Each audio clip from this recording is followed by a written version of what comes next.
It is my distinct pleasure to welcome you to this 7th edition of the Africa Health Business Symposium. What can the private health sector do in collaboration with the public sector and development partners to really drive the agenda of women's health? And with women's health, I mean all women from all levels. Access to quality, appropriate healthcare, particularly for women, is one of the most pressing issues of our time, and is specifically a major challenge in sub-Saharan Africa. Let's think about solutions that are cross-cutting.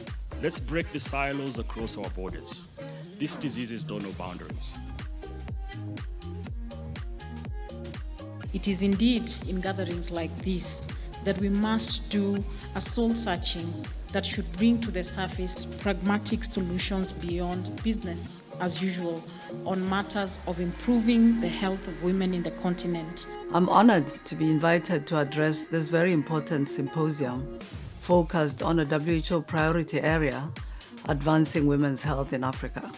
Dear colleagues and friends, it's an honor to address you today. I thank Africa Health Business for this invitation and for your work to close the gender gap in health and healthcare in Africa. We can start to close the gender gap through research that focuses on women's needs.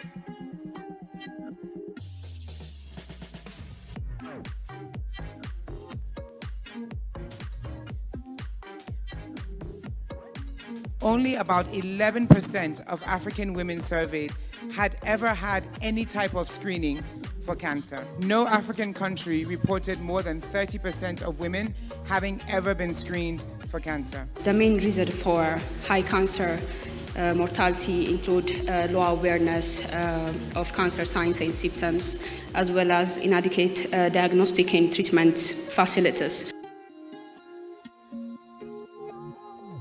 The National Treasury has created a dedicated office that will receive and provide information to players in the private sector willing to do investments within the health sector. The desperation of laying the foundation to urgently tame runaway adverse health outcomes in our population led our governments to run alone.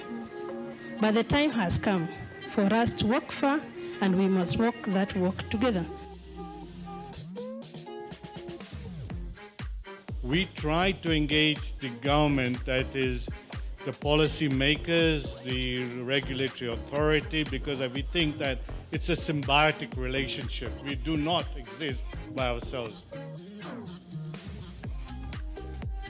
We use digital technology because if there's one thing that is changing the African continent at a speed that is beyond belief, it's the adaptation of digital technology. This symposium has brought us together to remind us of the commitments we have made around women's health.